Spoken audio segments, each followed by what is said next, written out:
What up? What up? What up? It's your boy Rich. Real Talk with Rich is back in the building. One more again. How's everybody doing? Hope you guys are doing well. Hope everything is good on your side of the planet. So we got a dope show tonight. You know what I'm saying? Not a whole lot going on. So just to give you a heads up, this is going to be more of an AMA where you can kind of ask me anything, comics related or whatever else might be on your mind. I'm open to discuss most things, but that's what we're going to do a little bit later on. We do chat talk. So I hope you guys had a great weekend. You know what I'm saying? It's Sunday night, getting ready to get the week started. My weekend was amazing. I got to say, I was able to get some rest. I was able to do a little bit of hunting in the comic shops. I was able to just kind of chill. And with school being out, it has been a blessing. It has been a blessing. So that's going to wind up mid-January. I'll be back to the grind as far as school goes. But yeah, so want to first of all tell everybody, like, share, and subscribe. We almost at 4,000 subscribers. Want to get there before the end of the year. I don't know if that's going to happen, but we can just speak it into existence and make it happen. So yeah. So anyway, man, want to shout out everybody that's here with us tonight. H&H as always. JT, what's good? Pericles, what's going on? Kevin Pitts, what up? Mawan, what's good? Behind the scene.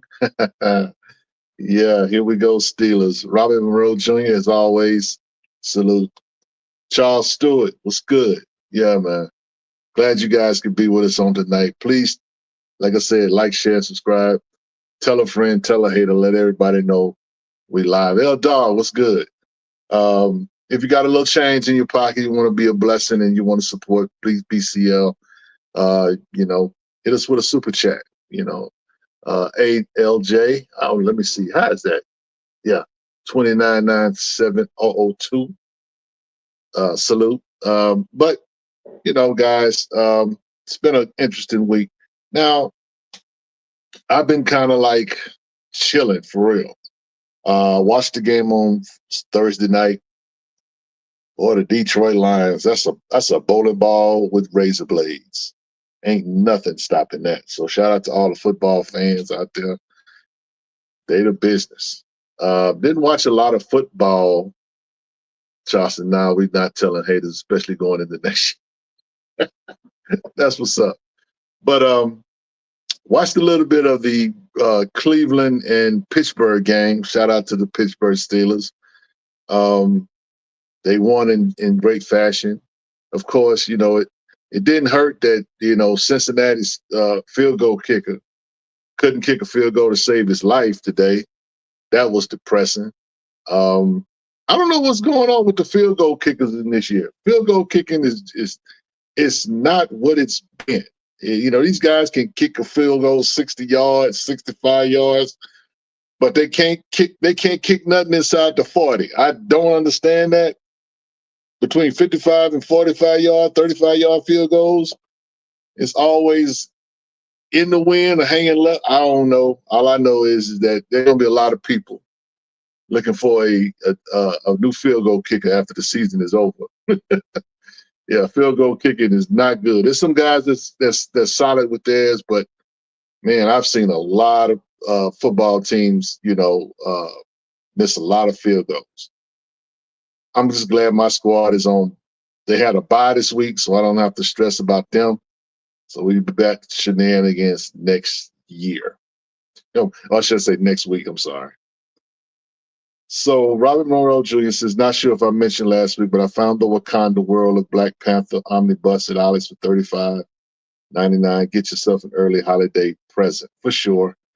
Ollie's Ollie's has got some good stuff, man. They do.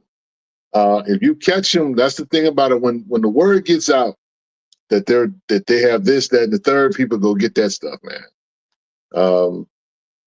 So yeah, you know, an early Christmas present. I am not mad at that at all. So yeah, but yeah, so football has been kind of laid back. I watched a little bit of the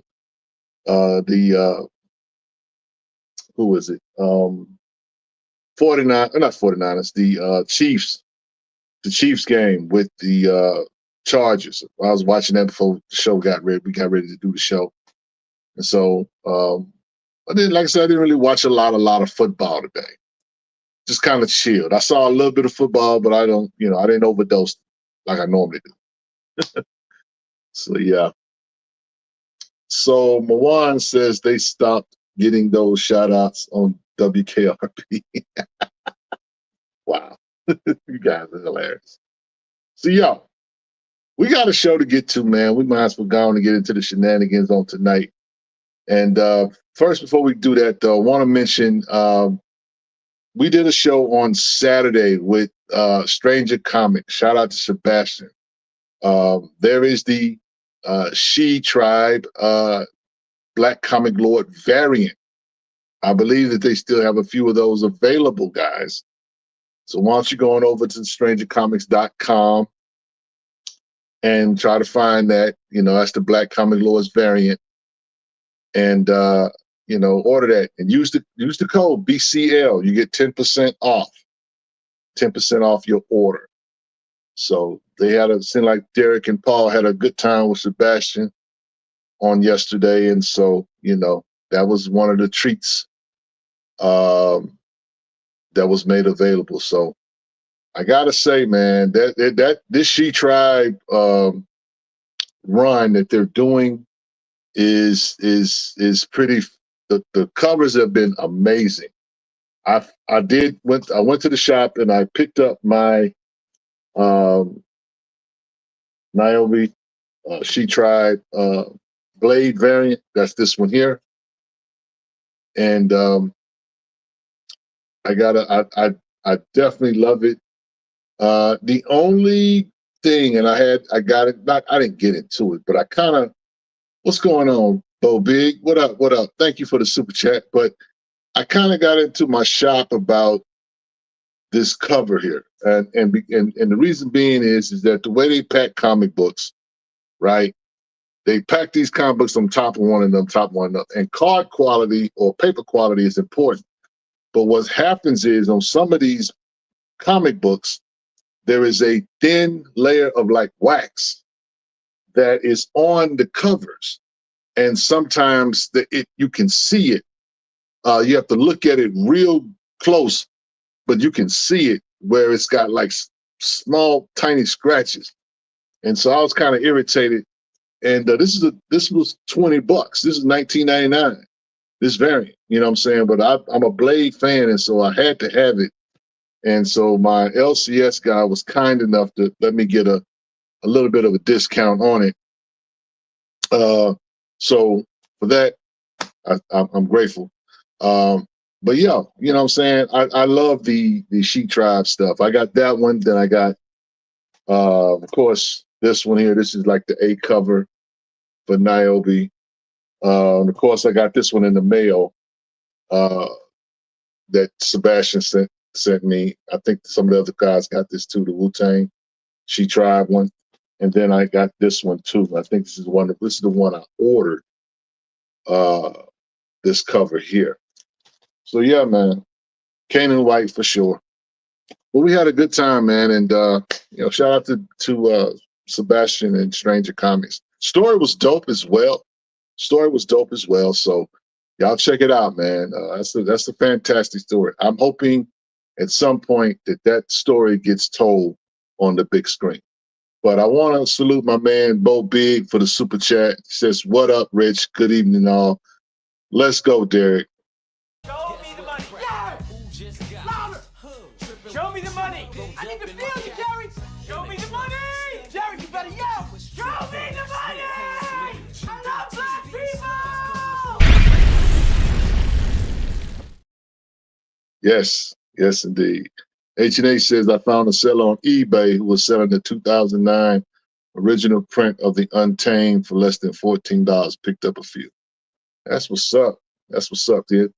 The Untamed is a great story, man. It is a great story. You know, Sebastian has these fantastic covers and these dope artists on these books, but don't sleep on the story. The story is amazing.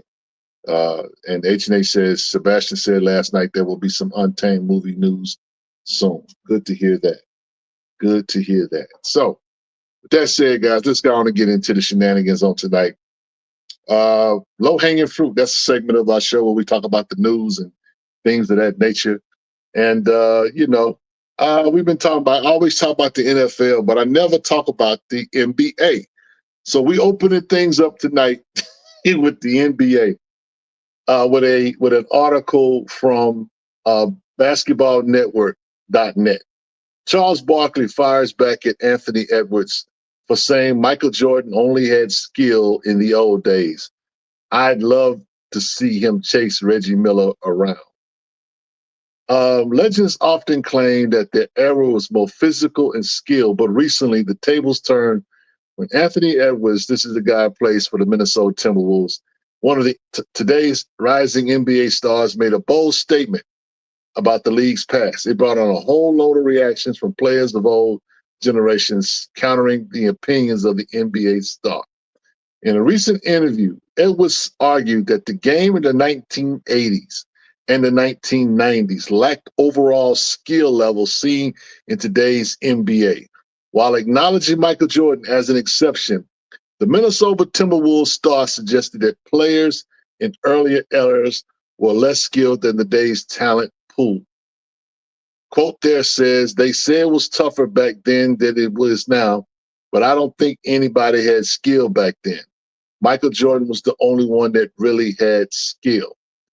And also reflected on the awe of surrounding players like Kobe Bryant in the early 2000s, pointing out that Bryant's skills stood out in contrast to what many considered a less diverse talent pool. He claimed that such individual dominance would be less likely in the current NBA, where nearly every player is highly skilled. But his comments sparked swift criticism from NBA legends, particularly Charles Barkley, former MVP and Hall of Famer, who took issue with the 23-year-old's portrayal of the past. He says, I quote, I'd love to see Anthony Edwards chase Mark Jackson off of 22 picks, or Reggie Miller, Rip Hamilton, Ray Allen, and some of the greatest movers without the basketball. Anthony Edwards is a real good player, but I'd love to see him chase Reggie Miller around those picks and get hit by a serious pick, Barkley said. The skill set wasn't only the opinion of the 23-year-old shooting guard discussed. He also stated that modern players bring athleticism and technical ability that surpasses previous generations, commenting on how today's athletes are bigger, faster, and stronger. Well, guys, every now and then, the old school and the new school get into it. And I'm going to talk a little bit about this article, but I want to talk about the NBA in general as well. So this whole thought that the players from back in the day are not as good as the current players is poppycock. It really is. It is almost unfair. And Jordan has spoken to this about, you really can't compare eras. And while I agree with that sentiment, I can definitely say that if these guys had to play today, if these guys had to play in the 80s, particularly with the Detroit Pistons that the article mentions, yeah, you ain't get, dude, you can't shoot a three if you beat up. I mean, that whole the Eastern Conference in the 80s with Boston and Detroit, they gave Jordan the blues. People forget that it took 8 years for Jordan. 8 years, 8 years for Jordan to win a championship. Bruh, I saw the NBA.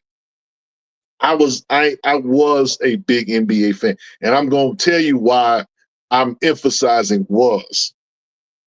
Um, it's weird to me when people have these discussions, but there's been talk, you know, in this podcast era that we live in. Everybody's their mama's got a podcast now, and I've seen guys that have podcasts say that the old school dudes don't, couldn't play in this era. That because of the teams or the talent is more intense. These guys are bigger. These guys are stronger. All of that, right? They say that, right? But again, all we have to go by is the film. And as long as you can only go by the film, you can go back and you can look at Jordan. See what Jordan had to face before he became quote unquote Black Jesus. It didn't come easy for Jordan. A lot of people think that Jordan just showed up and he was definitely a talented guy, but Jordan had to earn that title, Black Jesus. He had to earn because it was a gauntlet. He could not get past the Celtics. And definitely could not get past the Detroit Pistons. That went on for a long time. All you got to do is go back and watch The Last Dance. Watch that documentary, The Last Dance, just to get an idea of what Jordan was having to deal with. Now, don't get it twisted. He was that guy. But he didn't just come in and just start knocking people out and just dominate. He had to earn, his keep. And everybody knew he was a top-notch talent when he got into the league or whatever, right? But the Detroit Pistons and the Boston Celtics, they did not make it easy for him in the very beginning because the NBA was a contact sport back then. You got hit across the chest. You come down the lane, they take you out. That's why they started calling, or they changed the rules because of Jordan, but they also started calling what they call flagrant fouls because you get laid out.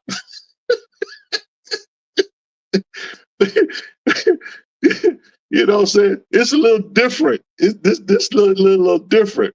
Now, here's the thing. I am an old school basketball head. Okay, I grew up watching Moses Malone. I grew up watching, the Boston Celtics before Larry Bird, when JoJo White was playing, John Havlicek, okay, Robert Parrish, all of these guys. Okay, I watched Bernard King. I watched Walt Frazier.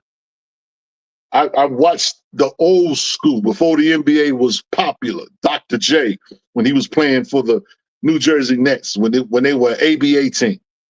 Bob McAdoo, when they played for the Buffalo Braves. I go back with the NBA and the ABA. So growing up watching that, and then coming up and watching Moses Malone and Calvin Murphy and Kareem Abdul-Jabbar, when he was at the Lakers, the game was a blood sport. It was a contact sport.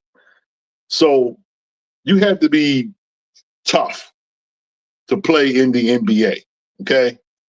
Now you can't lay a glove on these guys because they fall out and flopping.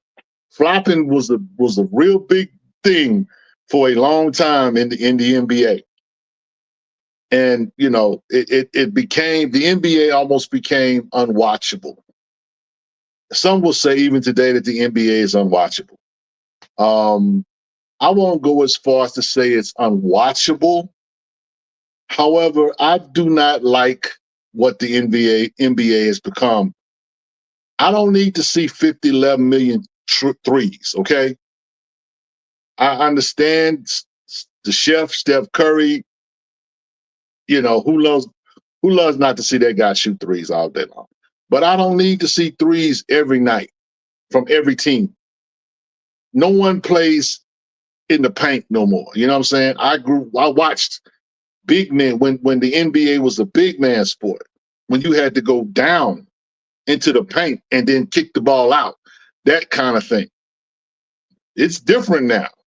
You got guys 7'4", 7'5", standing out in the 3-point arc, taking shots. No, go post up in the paint. You know, Shaquille O'Neal was probably the last big dominant center we've seen. Now I know people like to talk about Giannis, but he's an aberration or an outlier in this NBA, reality or whatever. But for whatever reason, the NBA has morphed into this 3-point contest.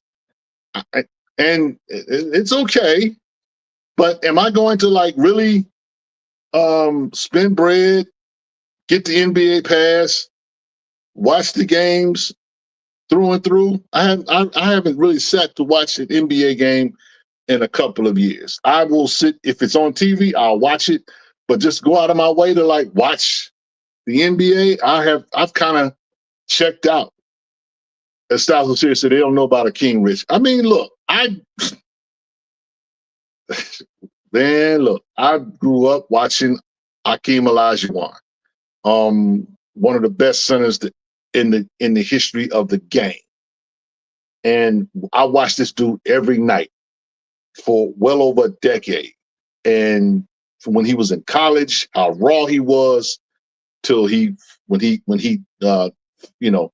defined his game, or when he sharpened up his game or whatever, and that guy was just unstoppable. People talk about that, the years that Jordan retired, right? And the Rockets won those 2 championships. The Rockets used to handle the Bulls. The Rockets used to beat the brakes off the Bulls.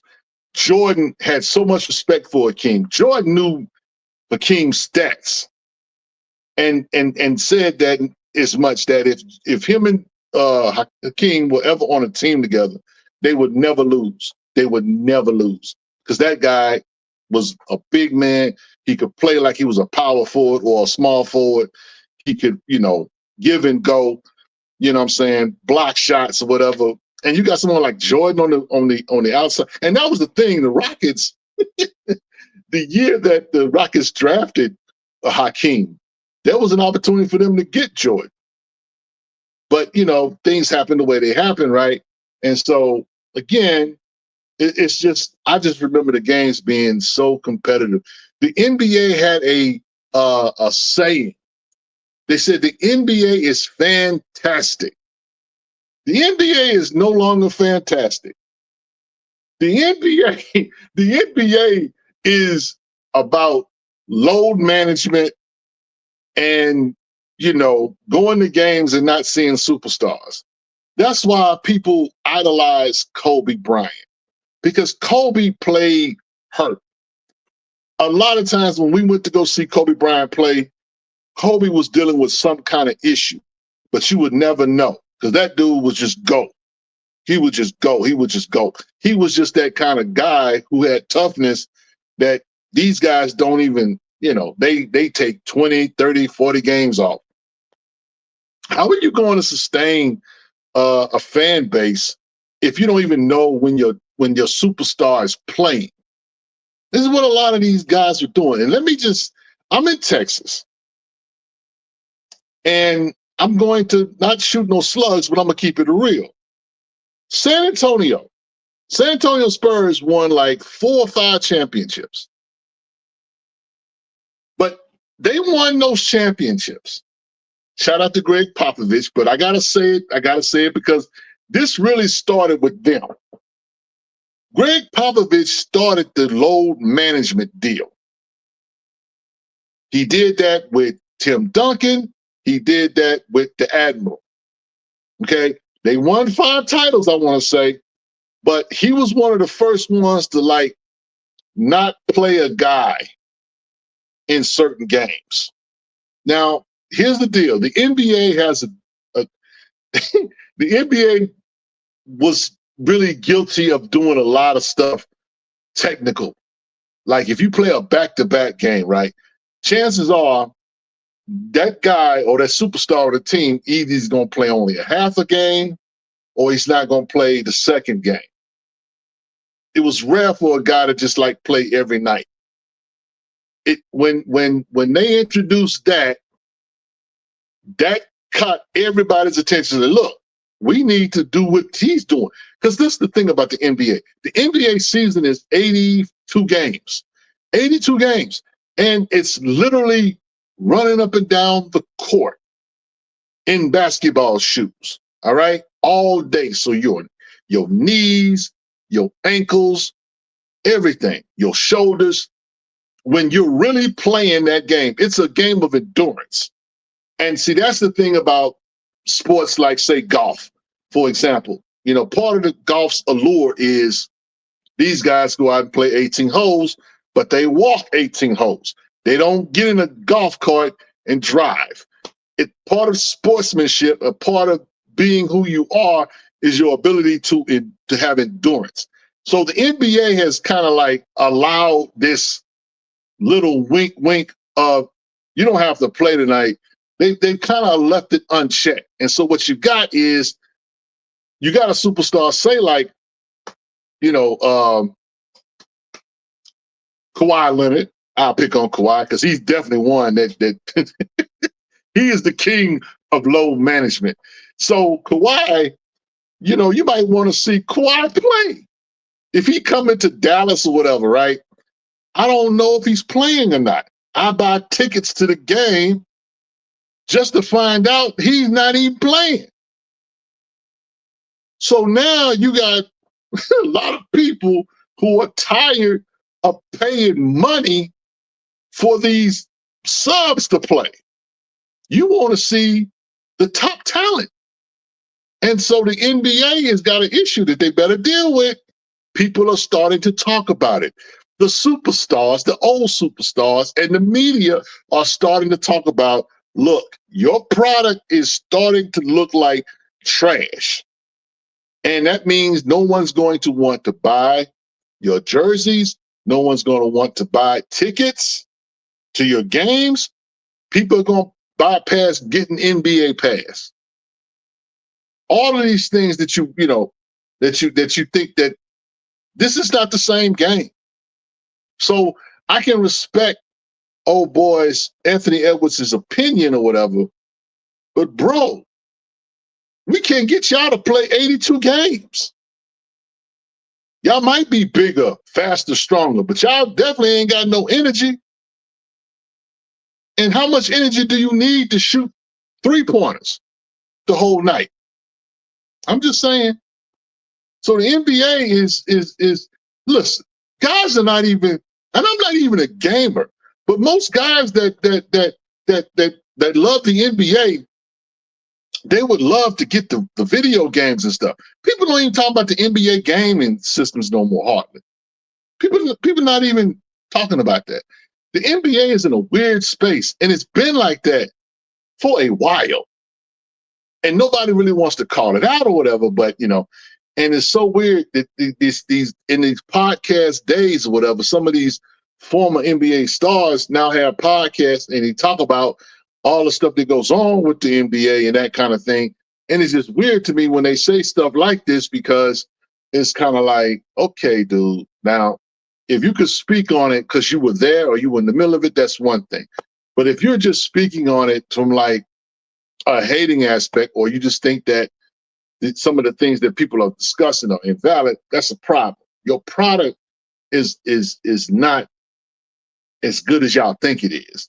And if it is good, they need to, them dudes need to play the whole season, not half the season. You know, I need to see if I'm spending money, and trust, I have gone to games, taking my dad to NBA games to go see the Rockets at Toyota Center. Them tickets ain't cheap. And if I go there, right, and I want to see, you know, whomever, Dylan Green or whomever it may be, I don't want to be like, he's not playing tonight? So now I'm watching not the best talent on the field or on the court. So again, these guys talk from a place of they don't know. So Ant runs his mouth. He's a talker. He's a talker. He's got to grow up. He's a young guy, and so we can't be too hard on him or whatever, right? Because he just don't know. But at the same time, it's kind of like, where y'all going with this stuff? I've heard people say crazy stuff like Joel Embiid thinks that Hakeem Olajuwon doesn't know what he's talking about. Said the game is different. Yeah, the game is different. You Bamas are shooting 30-footers. There's literally, Giannis is like the only big man that I like to watch. The rest of these dudes, I just don't know. And guess what? A lot of people hating on LeBron, but the league is going to suffer when LeBron does hang it up. Because you don't have an heir apparent. You don't have an heir apparent. You just don't. You got a lot of young guys out there, but you don't really have a bona fide superstar. Because the guys that's out there in Boston, they're good, but they're not going to be the face of the NBA. The NBA doesn't really have that. Once LeBron retires, who's the guy? Who's the guy? When Steph Curry retires, who's the guy? So I don't know what y'all doing, NBA, but y'all might want to work on that because nobody wants to watch your product. The old school don't even want to watch your product. So you know that's an issue. But anyway, yeah. So let's move on. All right. Since we are a comic book show, supposed to be 10 forgotten superheroes. We have a CBR article. 10 forgotten superhero teams that need to make a comeback. All right. This is an interesting article on CBAR talking about, superhero teams and there is not that really many superhero books out. There's a JSA book out now. There is Justice League Unlimited, I guess is back. There's a Justice League book. But there's not really a whole lot of teams. There's the X-Men book, whatever, but we talk about superhero teams, you know what I'm saying? There are teams that have been around throughout the years that, I would say, Charles Stewart, I'm gonna get to your comment in a second. That's crazy. But there are teams that I want to watch. I would like to see in comics. The world of comics is full of superhero teams, which means occasionally fall to the wayside. These forgotten teams are still a delight to read and deserve more attention, perhaps even a comeback. More importantly, many of these crews have played a role in iconic moments in Marvel and DC Comics Super Bowl history. Okay, Super Bowl, superhero history, golly. So this is a number of comic books. There's the Bizarro Justice League, which is weird. There's Starjammers, which had their first appearance in X-Men 104. League of Losers, not sure who they are. Don't mess with any of those. The Guild of Detection, Detective Comics 1000, which that was just recently. Power Pack is one that people think needs to come back. A lot of people have Power Pack in their comic book collection, been around a long time. But this team here, Defiance, Deathstroke had a team that he was leading, and this is the team that Christopher Priest, the original Alpha Flight's not mentioned, but this is the team that Christopher Priest wrote. Deathstroke, that run that he did, incorporated Defiance, and that was an amazing team. Had Wally West on it, Tanya Spears, among others. That was a pretty good read, So if you guys want some real good superhero / these are like former villains made to be heroes now, so to speak, check out Deathstroke. Their first appearance was Deathstroke issue number 20. So then, of course, there's A-Force. This is the all-female led team from Marvel. They tried to give us something like that in the MCU in the Endgame movie. So, but nothing came out of that. Midnight Suns, which had a book not too long ago, but they mentioned them as well. But the original Midnight Suns, it's not the same team. Legion of Superheroes or Substitute Heroes is another one they think would be better. But the number one team is the one team I want to kind of briefly hit on, and that's New Warriors. Night Thrasher was the leader of that team. New Warriors had a stellar run in the 90s. They were a major team at one time. And it's interesting that they tried to bring the New Warriors back, but they had added 2 new members that looked real sus. And so they got laughed. They didn't even get off the ground. People laughed at that and could not take it serious. And so, that was unfortunate. I thought they were going to get a chance to do that. But when they did that, everybody know that had identity politics all on that. And it was like, no, stop. That's not the New Warriors. And so it never got off the ground. But it will be nice to see a New Warriors run. Jay Wolf says, bring back the New Warriors with Night Thrasher, Namorita, Nova, Marvel Boy, and Firestar. Think we're here for it for sure.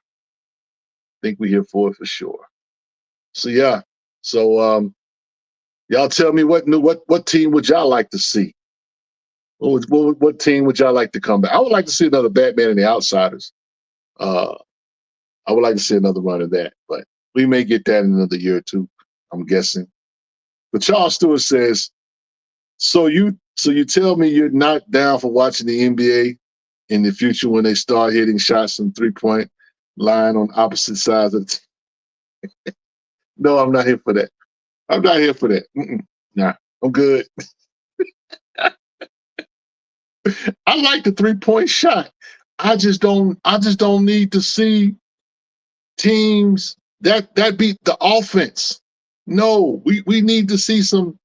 I like defense in my games. I grew up watching Gary Payton, the glove. Jordan was Defensive Player of the Year multiple years. Jordan would lock you down. Jordan had a sweet shot, whatever, but Jordan could play defense. So yeah.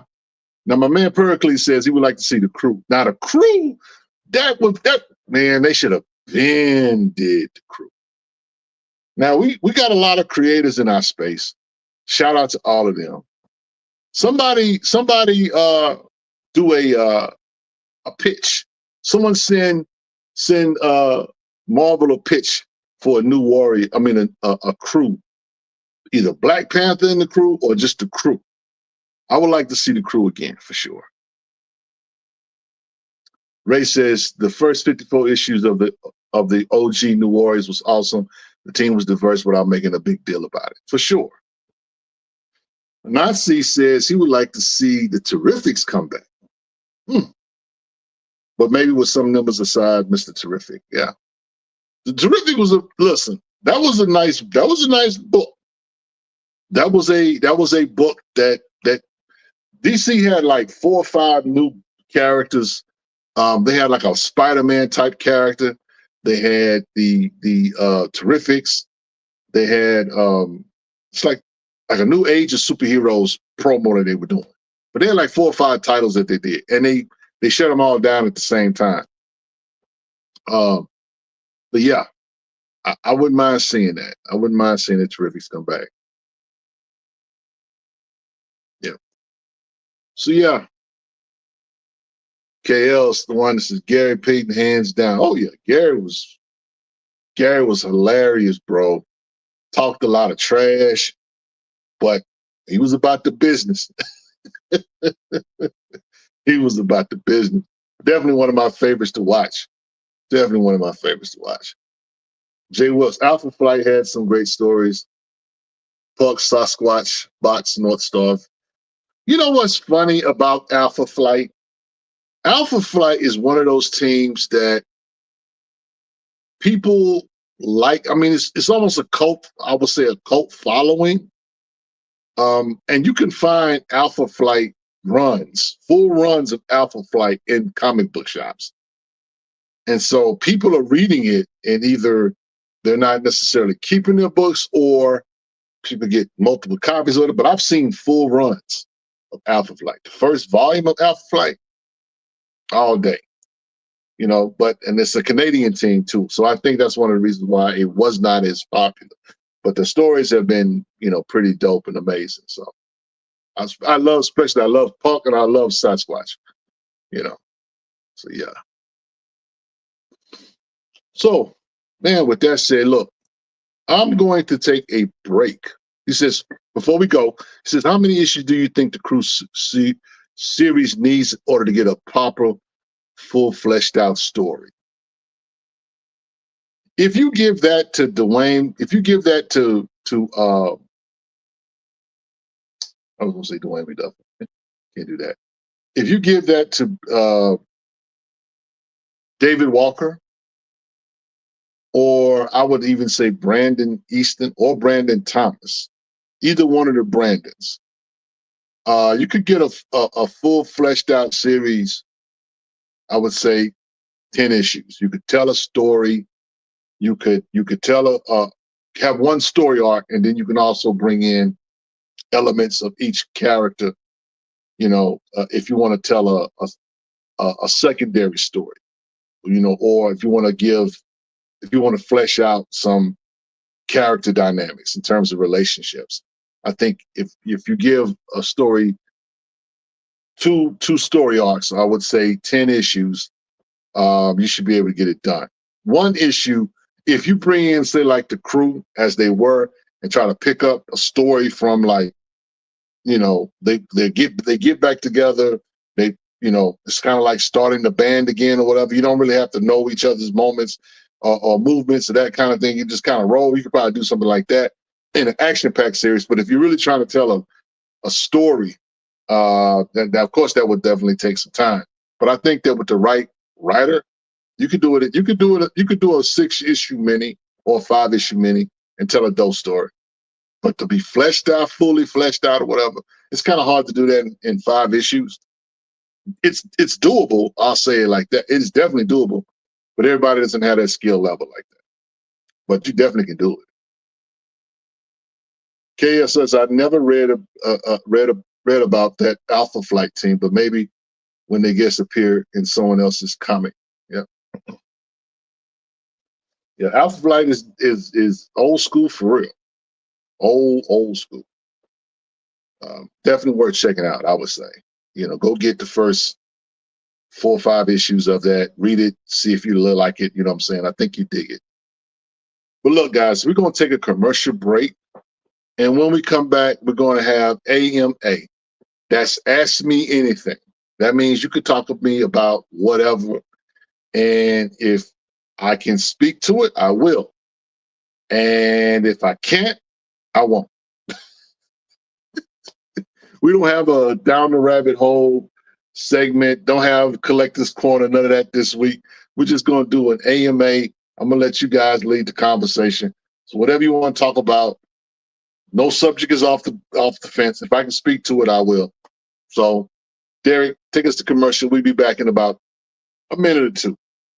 Get you something to drink, get you a snack, check out the game, see what's going on with it. We'll be right back.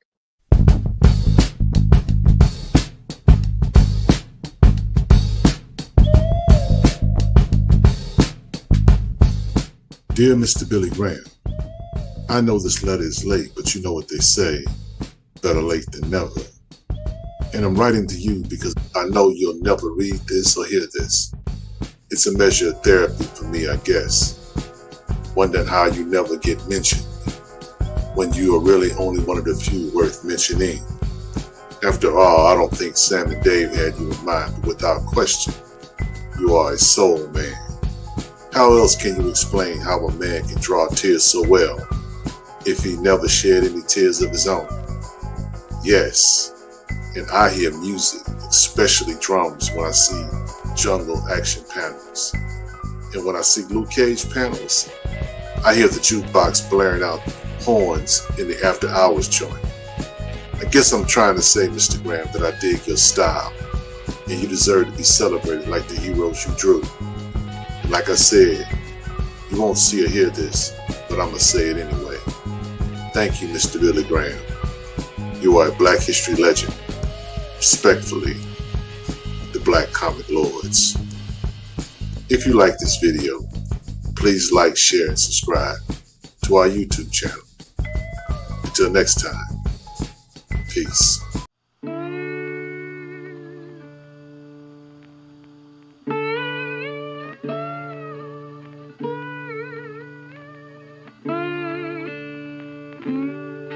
What's up, y'all?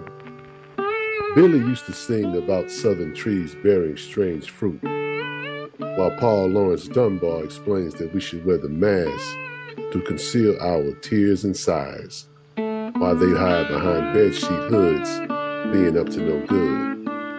Spawn issue 30 is about Al Simmons finding himself in the Deep South, asking forgiveness from an ex-wife. Love be like that sometime. Anyway, Spawn finds himself in the middle of Klan country. And I guess this night, they gave the cross the night off and decided to burn down a brother's property. Spawn walks up on this and the man immediately takes him for an enemy. But you know that old saying, the enemy of my enemy is my friend. Well, Spawn spins a yarn for the brother to let him know that he's had his share of dealing with Mr. Charlie and sellouts, namely his boy Terry, who just so happens to be with his ex-wife. But that's another story for another day.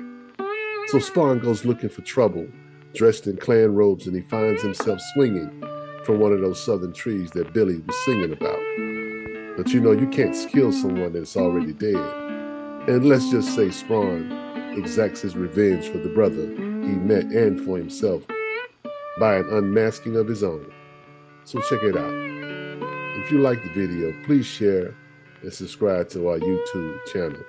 And thanks for watching. Peace.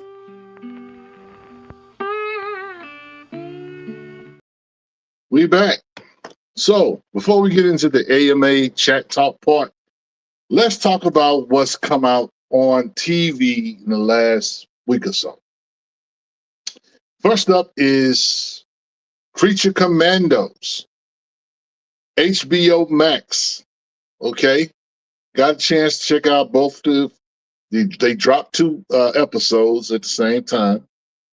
And this is James Gunn's first offering from the DCEU era. This is the first thing comes out the gate.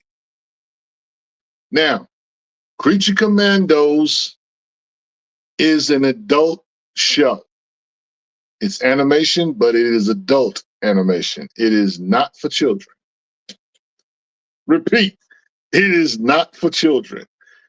It is a crazy hodgepodge, motley crew group of individuals brought together by Amanda Waller, The Wall, to do missions. And so Rick, my man on the far left, is leading the crew.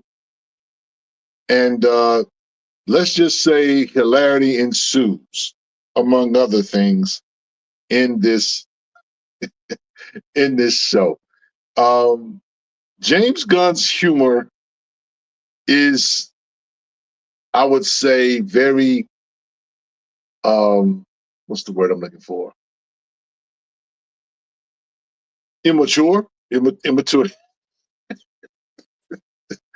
I mean, you know, it's James Gunn. So, you know, James Gunn has a way of putting things, whatever, but it's very coarse. I would even say in some spots uncouth. But I dig the story that he's trying to tell already in this Creature Commandos. So it's definitely, he said, James Gunn off the leash, not a fan, unless CC got some work to do. Yeah. I mean, you know, look, it is what it is. I mean, it's James Gunn. When DC signed James Gunn up, they knew what they were getting. They knew they were going to get some stuff that's just raw. They knew that they were going to get some stuff that was going to be cringe at sometimes, and there is some cringe parts, but there's a lot of humor, in certain spots that's very, very, crazy and interesting. My favorite character in this, now I said he had a bride. The Frankenstein's monster and bride angle definitely ain't for kids. No, it's not. My favorite character is the GI Robot. All the GI Robot wants to do is kill Nazis. He don't care. He don't care. He do not care about nothing except exterminate Nazis. I thought it was hilarious because there are times in the show where he's like talking to people, and he literally pulls out his gat. So you must be a Nazi. Or he'll ask, is that a Nazi? He just really wants to just kill. So some of the stuff in there is interesting. To say the bride and the Frankenstein portion, which really took center stage in episode 2, I thought was pretty interesting. The story that they told with that was pretty interesting. But like I said, this is not for kids.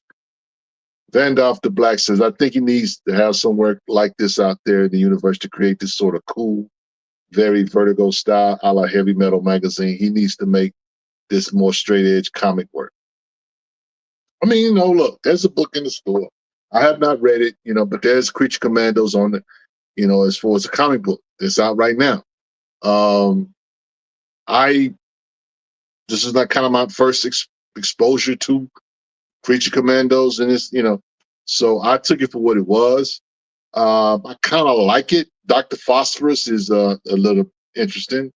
All of these characters are interesting. And they're all interesting for different reasons or whatever. It's kind of, like I said, it's a motley crew. These guys are all different. You know what I'm saying? They all have a different story or whatever. And, I'm interested to see what James Gunn takes it.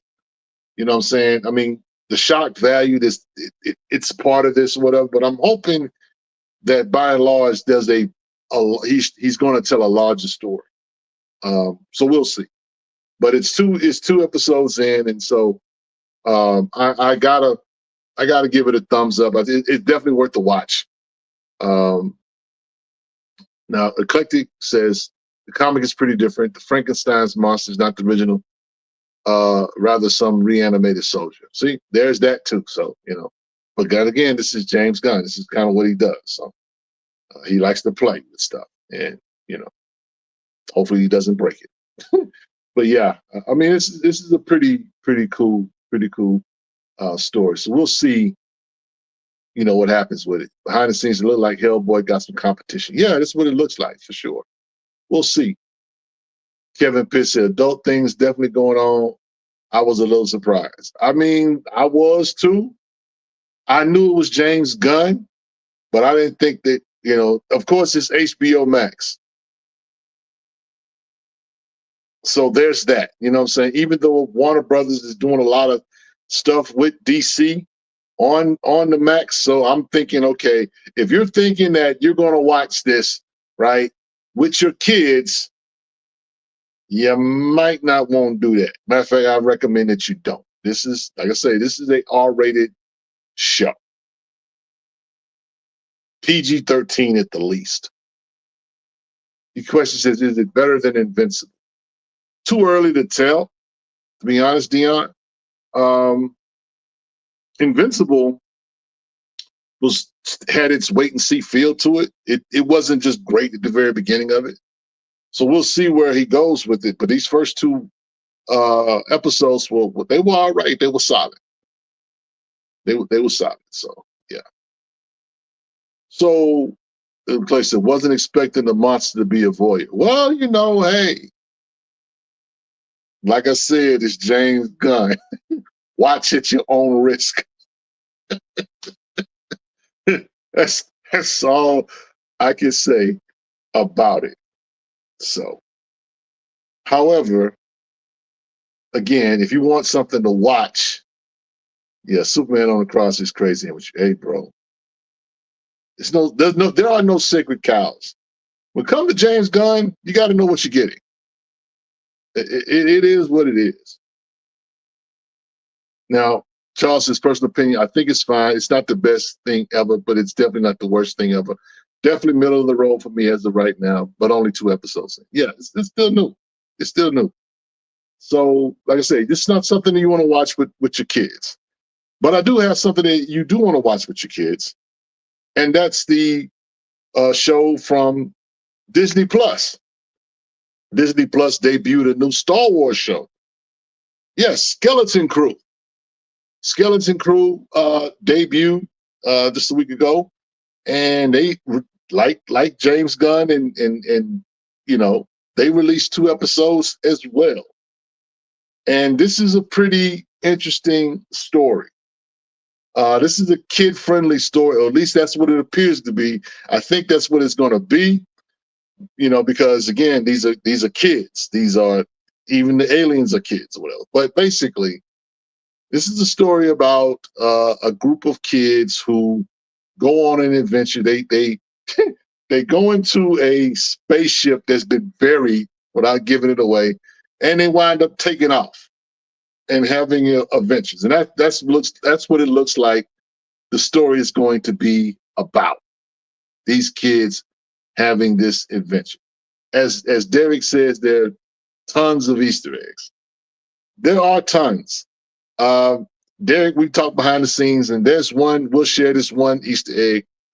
There's a little bird-like character that's in the show right there, and it looks like the character that was in Captain EO. Okay, so that was one Easter egg, and of course, the main protagonist, you know, his hair is kind of bushy. So it's kind of like, you know, Mike is kind of like in this. There's definitely some influence there. There's other things too, like Derek said, there's tons of Easter eggs in this. But this is a very, very cool show. Now, of course, I always try to watch things with a third eye. And so there's definitely some stuff in the show that I wouldn't say bothered me, but I was able to say, I see what y'all did there. I see what you did. I see you working. And so again, this is about some kids going on an adventure. Yeah, that's a deep dive. Listen, bro, it's got some stuff in it that you know, you look at it on the surface and you see it. This is a kid show, and it's a kid show, but there's some definitely grown-up stuff working in this show that I would say takes closer, you know, you can take a closer look at this. Don't just watch this. I need you to really watch it, because there's some stuff. The Mickey Mouse he be selling some stuff, y'all. Y'all gotta watch him. Y'all gotta watch him. So anyway, this is a fun show. 2 episodes in, and you know, again, I think it's pretty solid. Here's another one. Yeah, Steve Urkel is in Skeleton Crew, and of course, when I saw him, I didn't believe it. And so he's going to have to sell that to me in future episodes, because all I see is Urkel. Jaleel White, yeah. But you know, yeah, this is a good show though. I think everybody will enjoy it. Vandell says, I was telling a few friends that this feels like we're looking at the past of the characters, though through rose-colored glasses. It feels like they will evolve in the future of the Star Wars franchise. Well, you know, it's interesting that this takes place during the time of the Republic. Okay, and so the whole thing is the Republic kind of like is in charge, but there are outlying systems where they're not in charge, because this is a story about pirates. This is a story about pirates. And so it's like pirates are, we know pirates from the open seas. There's no authorization or nobody watching the water in the open seas. Even though you might be in somebody's airspace, there's not a force that's just out there on the water controlling everything to keep pirates out of, from robbing people. For a long time, people would be in the open seas, and there would be African pirates. They would rob people. They would rob ships, and it's nothing because there's no cops. That's that. Pirates are not just the thing of the past. We have pirates today. So it's kind of like, think about it from a space standpoint. If you're way out on the out fringes of space, and they use the word past the barrier, there's trade routes that people take that pirates, they storm ships. And I got to say, at the very beginning of the show, they showed some pirates boarding a ship. And I got to say, I thought it was like crazy. I'm like, really? They did that? They doing that? And I'm thinking to myself, you on the ship, you see another ship coming. You see a ship coming. Okay, let's move out the way. Let's get out the way.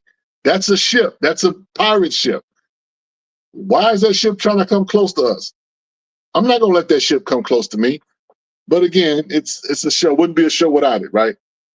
So it's a pretty interesting show in and of itself. I think you guys will enjoy it. You can watch it with your kids. So yeah. Now, is this going to move the needle in terms of what's going on in Disney? I don't know.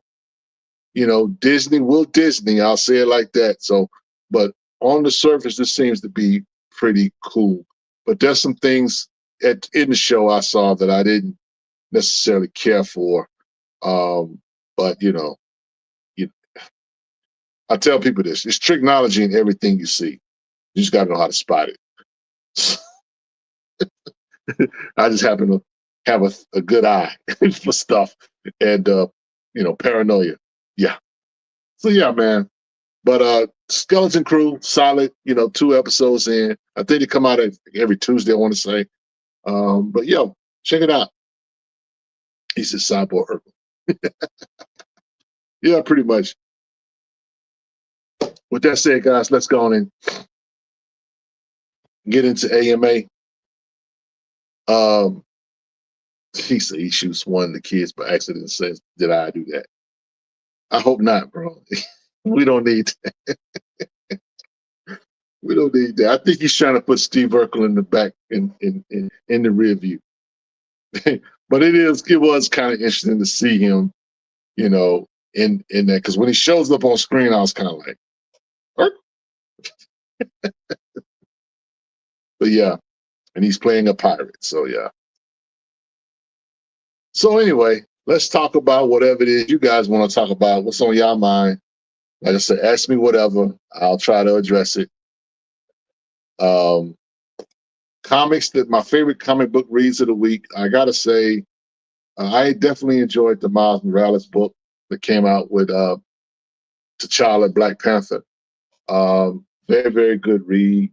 I thought that it was pretty interesting. I'm looking forward to the next issue. Excuse me. So Miles is hanging out in Wakanda at this moment, and so I'm digging that. You know what I'm saying? I want my man. God, what's his name? I don't have a book in front of me. What did I do with it? Golly, what did I put it? Where did I put it? Where did I? I want Miles' buddy. Let's see. What's his name? I can't. I mean, that's what I was gonna say. I don't know. I'm not a Miles Morales guy. I have the books in my pool, but yeah. Let's see. Chef. I want Chef to have a comic. I want him to have a one shot. I need a Chef one shot comic. I like Chef. Chef is all right. So he's there's some interesting things going on with Miles, right? And Schiff is kind of like in Miles' place at school. He's pretending to be Miles, and it's not working out too much. It's not working out too good. But some of his buddies is kind of like helping him along the way. So I thought Cody Ziegler, he made a funny when he put that together. I thought that was dope. Vince White says, "Can you explain Sovereign 7 comic to me?" Sovereign 7, I think artist is Dwayne Turner, I want to say. I have a few Sovereign 7 books, but I'm not an expert, so I really can't explain it to you. But it is done by a Black artist. I do know that. Yeah. Behind the scenes says, "I really wish Marvel would let 616 Peter grow up to a rightful 40-year-old man with a family and let Miles take over the youthful stories." I think that the situation with that is because it's a formula that Marvel has used for decades. They don't want to let that go because that's money. That's money that they're printing. As much as everybody likes Miles Morales, he's not Peter Parker, only from the source material standpoint. I myself think that I want Miles to eventually grow up. I don't want Miles to be a teenager either. Always. And the thing with Peter is, I don't necessarily like when they reboot the story or reboot the storyline or whatever, and they go back. You know what I'm saying? He doesn't really necessarily say grow up. He doesn't, because this is the guy who's lost people. Gwen Stacy, that kind of thing. But they keep retelling some of these stories, or whatever. It's like nothing's new. It's kind of weird. He says Peter is essentially Barry Allen at this point. Miles is Wally West. Cool analogy. I think that I like to see Miles, and I've always said this. I want his Rose Gallery to grow, and I want him to get out of the shadow of Peter Parker experience, if that makes any sense. They like to pair him with Peter. I mean, there was a book. I think it finally ended. Spider-Man, which was him and Peter Parker and Miles Morales. It was good for the first 4 or 5 issues, and then it just kind of flatlined, if I can say it like that. But I think they're doing some weird things with Miles. Miles got a symbiote. Miles got in the Alien versus Avengers book. He got not only got a symbiote, but he's got an alien, thing attached to that symbiote. It's a lot of weird stuff going on. He's got all of these powers. He's gonna be OP after a while. It's interesting what they're doing with him. He says, "Why do you think they accept Miles as Spider-Man and Falcon not as much as Cap?" Because Captain America represents white America. the quote unquote good side of white America. I'll say it like that.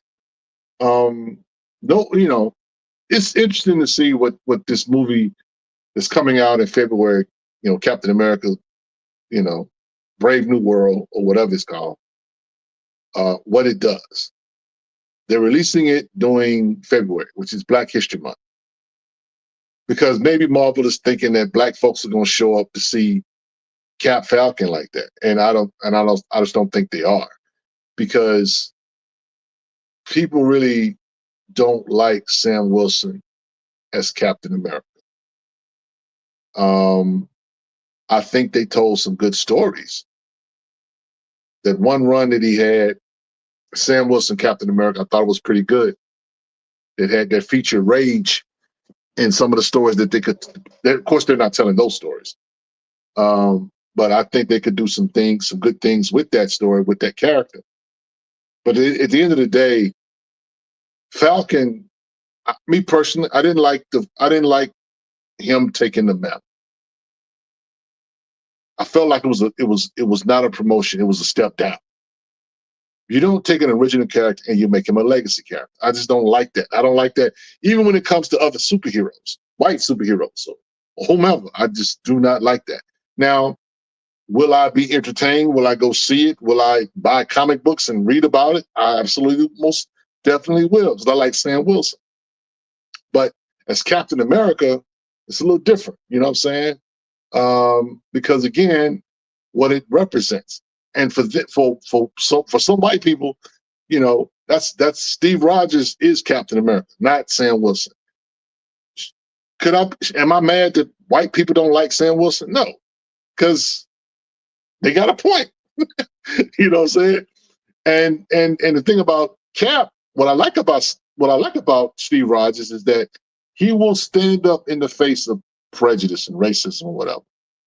But they have co-opted that character to make him this ideal.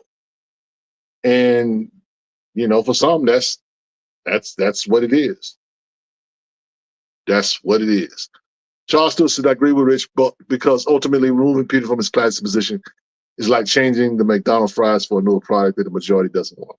Yep.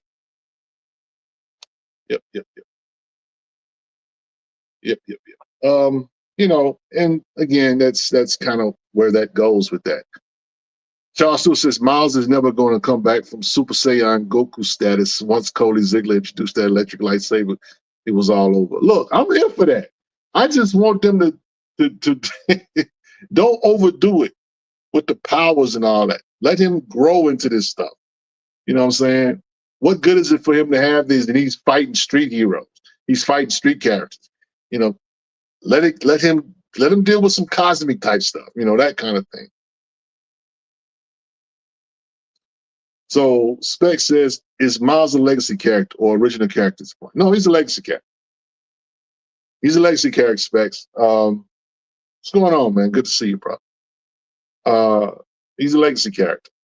Even with all the books that he's put out, even with all of the this, that, and the third or whatever, he's still a legacy character. There can be other Spider people. It is interesting. I think Paul and them talked about this the other night, that a Nazi is kind of like the first Spider-Man. And so technically the first Spider-Man is a Black character, but everybody recognizes Peter Parker. So you can make up all kind of stuff. That's not going to change nobody's mind.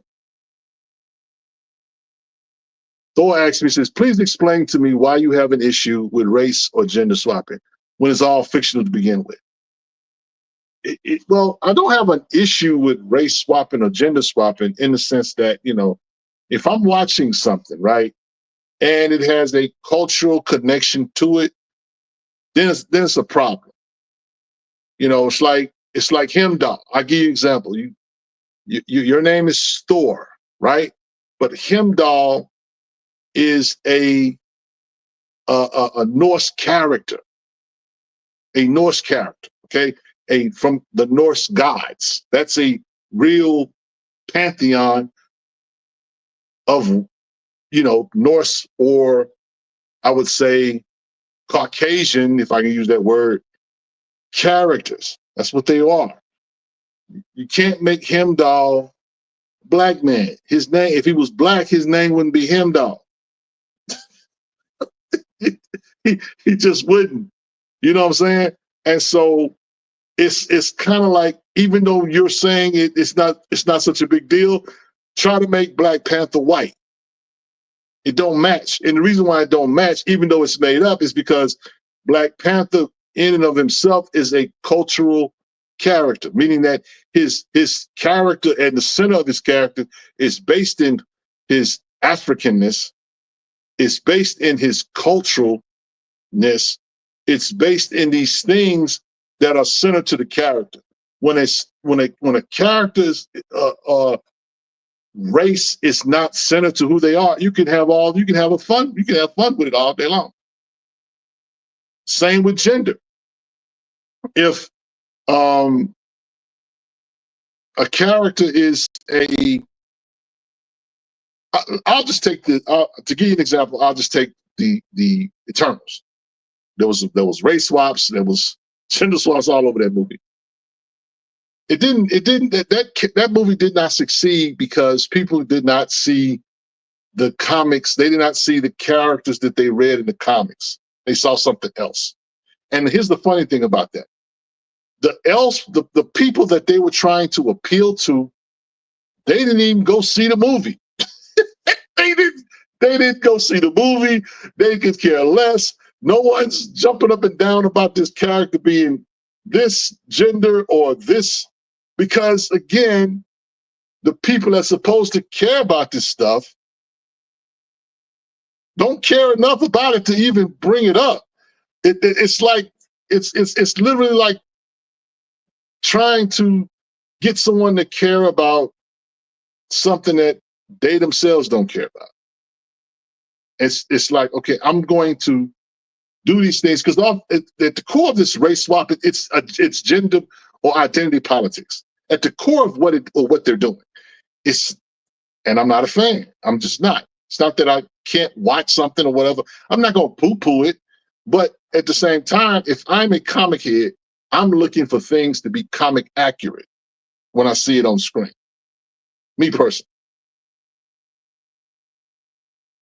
Behind the scenes says, imagine turning an African god into, go back to that real quick. A legacy character, that's more disgusting than Sam Wilson, Captain America. Yeah, you're not going to see that. You're not going to want to see that. Charleston said, okay, to play devil's advocate, that means someone can argue that Static could be race swap with a white character, because honestly, his inherent character is not centered around his blackness. Not true. Not true, Charles Stewart. I'll tell you why. Because in Static, the original run of Static, you see a black family. Virgil Hawkins, you see his mother, you see his father, you see his sister. You see that plays a role in who he is. His fights and his conflict with Hot Street is based on prejudice. Go read the comics. That's how they came out the gate with that character. So respectfully, and you got to understand too, these were written by black writers and black artists with the distinction of bringing that representation. So you can't swap the character like that. No. Now, when we say something is centered in his blackness, that's not him running around saying, I'm black, I'm black, I'm black, I'm black. That's not what that is. What that is that if I see this dynamic of a black family, if I see this dynamic of black love, if I see this dynamic of black life, that's centered to what the character is. What's going on, Jeff? Says the entire point of Static is to show a black kid and his black family living in a world that has unusually black families broken up and the black kid living a rough hood life. Yes. Now Thor says, okay, spiritual energy can take the shape and form of an ethnic identity. Yes, there's an agenda politics being played, but if the storyline is good, then that's all that matters. But the problem right there, my friend, is that's where the rubber meets the road. Is the story good? Because that's the thing I maintain with anybody. I did a panel with a lesbian writer. We were talking about representation, and I told her that you can write about your characters any way you see fit, but make sure that you tell a good story. Don't lead with who they are as regards to their sexuality or anything. Don't lead with that, because it's not that it's going to turn people off, but don't make that the center of who they are, because that's not who the center they are. Human beings are human beings. You want to tell a human being story. But when you flip this and flip that, what story are you trying to tell? Because I can't, because you got to understand, there was a thing back in the day called blackface.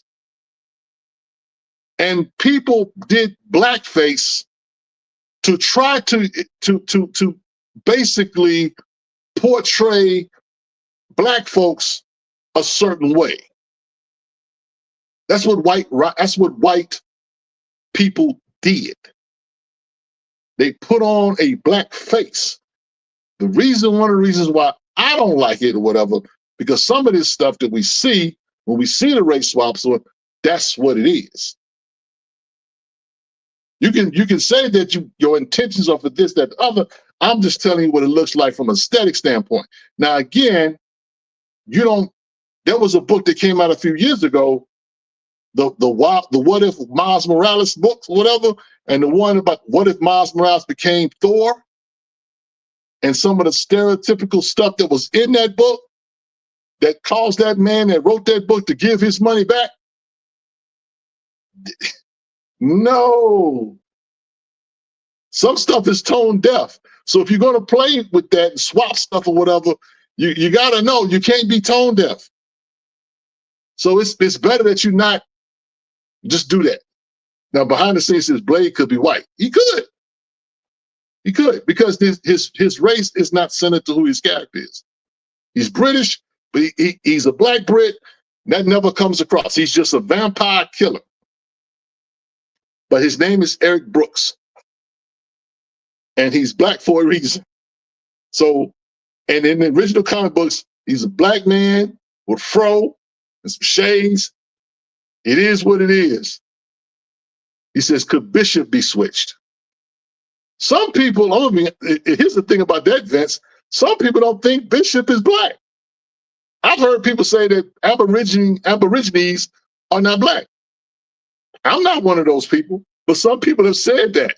And I'm like a black man to me? So, I think that in those cases, I think that Bishop, quote unquote, could be more Aborigine or more Australian than he actually of a quote unquote race, because people that from the motherland that are black, they don't call themselves black. They call themselves Kenyan. They call themselves Ghanaian.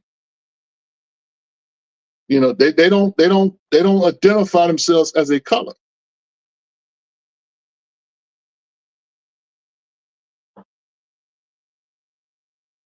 He said they're the Mexicans of Asia. Okay, Spec. Y'all got it on fire in the chat.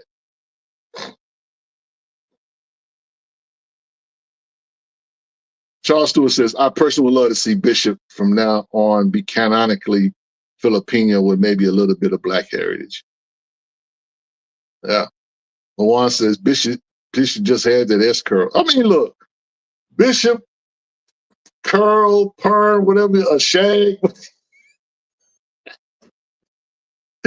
I just could not take. I'll be honest. The X-Men Bishop from back in the day with the flowing. I was like, what is this? When I first saw it, that's kind of what it was. I like Bishop as a character. Bishop is dope. But aesthetically or whatever, looking at Bishop, I couldn't figure out what he was. The Eclectic says they established Gateway as Bishop's grandpa, so he is part of the Aboriginal for sure. Yes. Vince White said, let your soul glow. Let your soul glow. We gotta stop. Oh man. Okay. Behind the scenes says growing up. Now Specs says, did Bishop ever have dreads in the comics? Not to my knowledge. I've seen Bishop bald headed, but not necessarily not with dreads. That's not to say it might be some X-Men fans out there. Oh yes, he did. Or like I do not know, but I can't remember when I've seen him with dreads. I've seen him bald.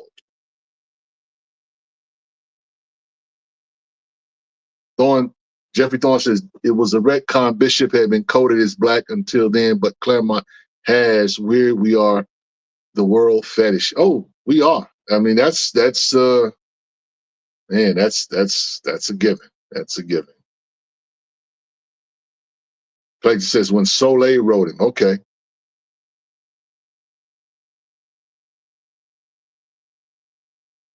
Bishop being Aboriginal was a retcon. He was intended to be Filipino, was instead made African American. And see, that's the other thing too, you know what I'm saying? All of these different things is going on or whatever with these characters, whatever, and they, you know, just kind of like, well, we're going to do him like this, we're going to do him like that. He's supposed to be this, but he wound up being that. It's just so weird. Blur Forever, what up? He says, in light of Marvel's decision to ignore Mr. Bright's legacy, can the BCL group highlight creators like Ron Wilson, Keith Pollard, Chuck Beck? Also would love an interview with Ron Wilson. That's the goal, Blur Forever.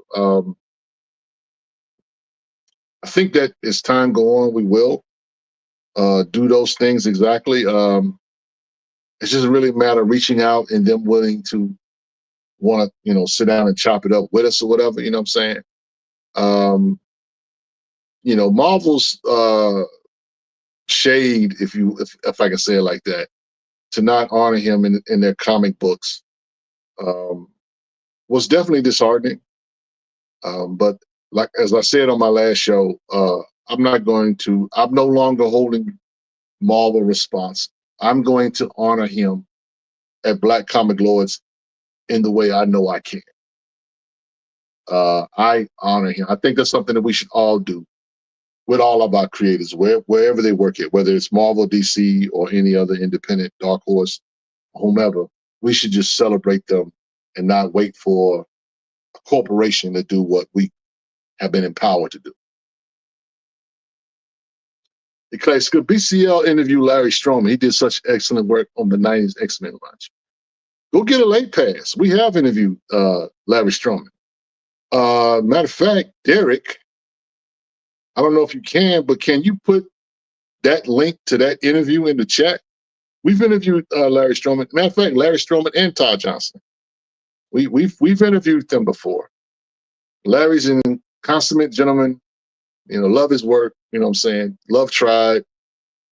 Love his X Factor stuff for sure. Alien Nation, I think, is what he also did. He's did a lot of different things, man.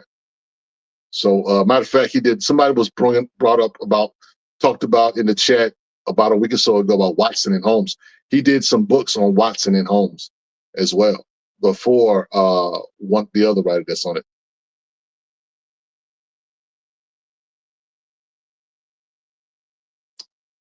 Behind the scenes says, can Black Comic Lords get the showrunner for the old X-Men cartoon and also the writer for the 90s Spider-Man cartoon was black? That's a good, that would be good. That would be good. That would be good. I'm here for that. I would be here for that. I mean, you know, guys, it's about, have you read Old Kingdom Come? Yes. Yes. Dope comic book for sure. I like to check out the artist, I mean, not the artist, the writer on Old Kingdom Come. He kind of hangs out with Dion and on Behind the Scene podcast. They chop it up all the time. So yeah, he's in the space. He be lurking sometimes. So there's the link for the Eclectic for the Stroman Johnson interview. You can check that out. Had a good long conversation with that brother, with the brothers too. Yeah. Yep. How do I feel about the DC Compact books? The DC Compact books are cool. If you want to read a whole story arc about a particular, run, um, you can get it for $9.99. The most popular one in our space is the Far Sector, run. You can get the whole Far Sector run by N.K. Jemisin and Jamal Campbell in the compact, kind of like a manga style. But you can get that for $9.99. I think that's cash money. They should do more of that. Hopefully they will. And DC gets a clue as well. So Old Kingdom Come creator got some new heat coming next year in the superhero genre. There it is. You heard it here first. Yeah. Yeah. Yes, indeed.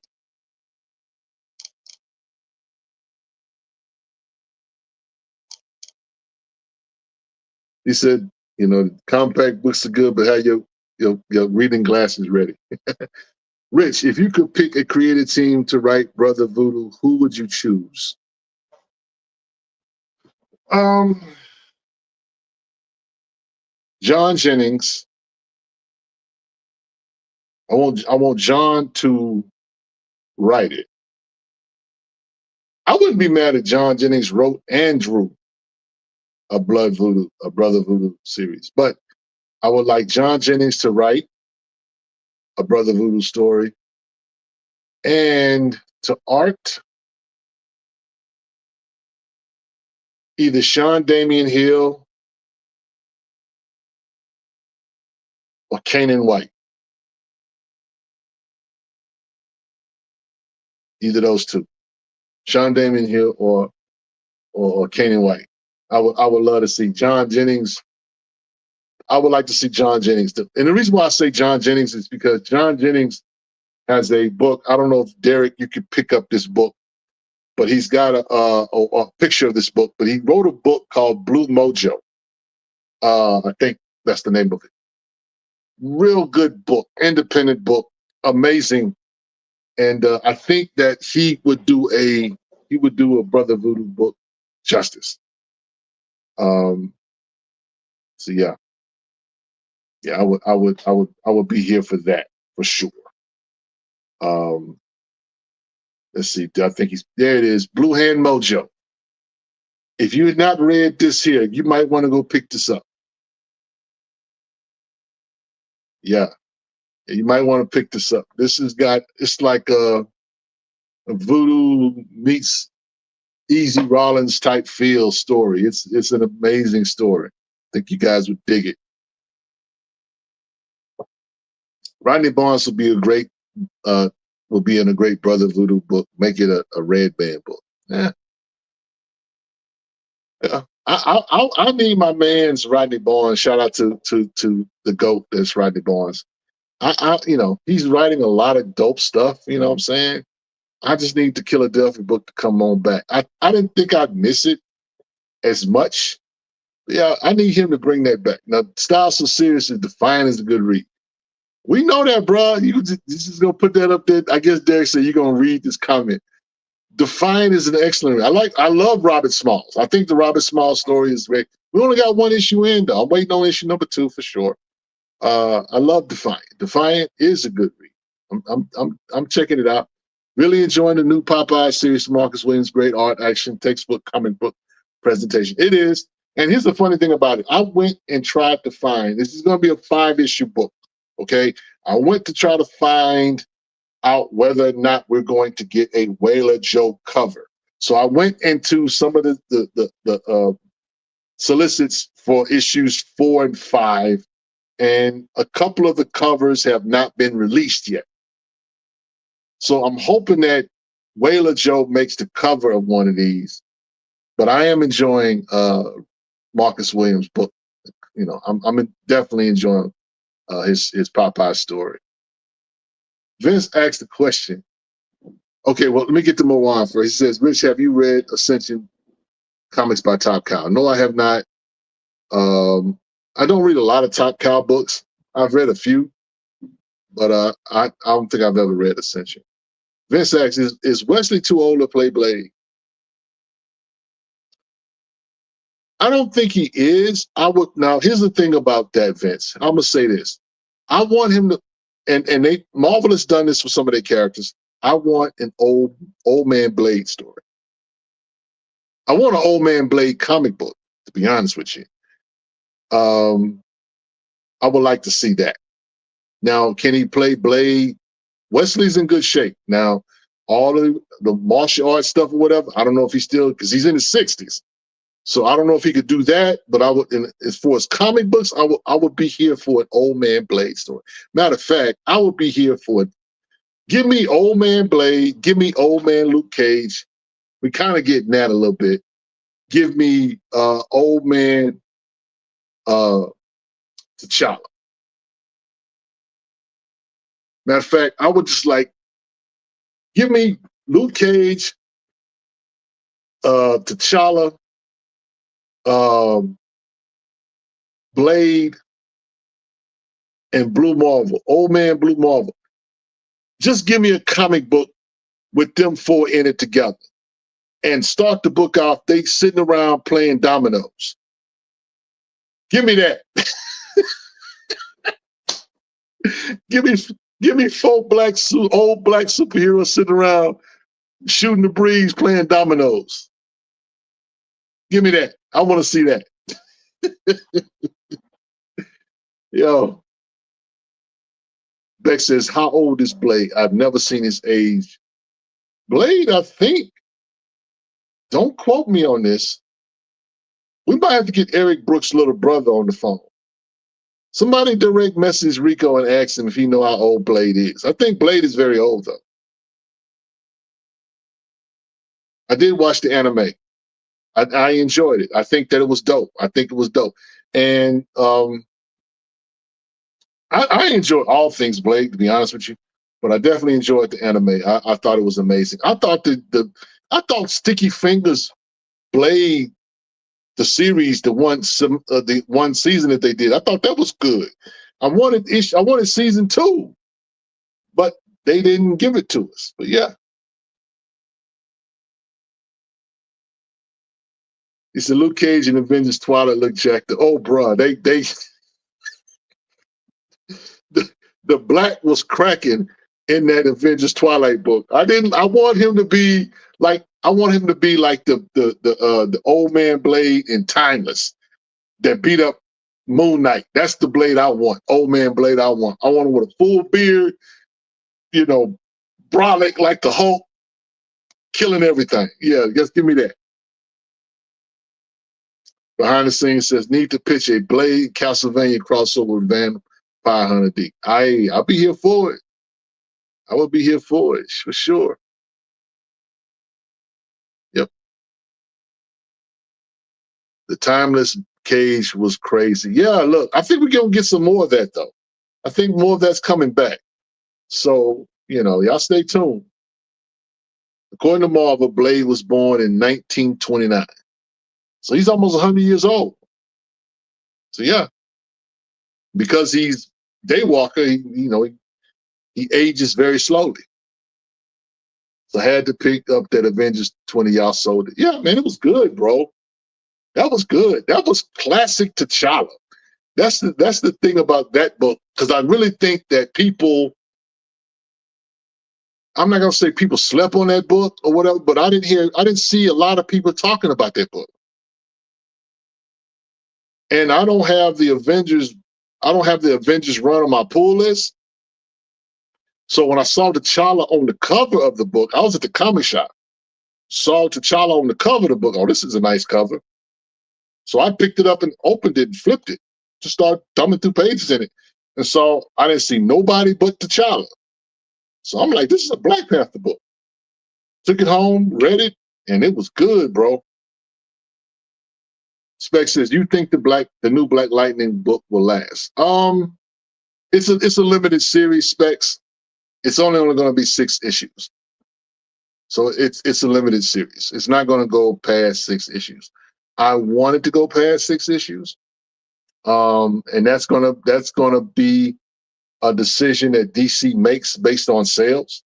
The sales on issues 1 and 2, the pre-orders for issues 1 and 2 have been very good. So we'll see. But at the end of the day, it's about the money. People got to buy these books to keep these books going. It's just the bottom line. I don't want to talk about that because I get in my feels when it comes to this kind of stuff. But at the end of the day, it's all about the money.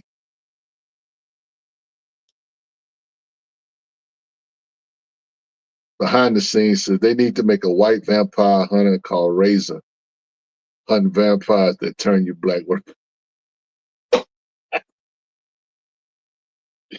You know what? Just log off, Dion. just log off, bro. Wow. So it says Kevin Pitts, Harriet Tubman series should be starting soon, right? Well, I mean, the word is that it's been picked up, and so it's going to be a series for sure. When that's going to actually manifest, I do not know. Vance White says, "Bring back Mantis." I wish somebody would have made Mantis a comic book. I really wish that would have. Now, Charles Stewart says, "What do you think is the number one problem behind lack of pre-ordering? Do you think it's a cultural thing, a logistics thing, or something entirely different?" I think that it's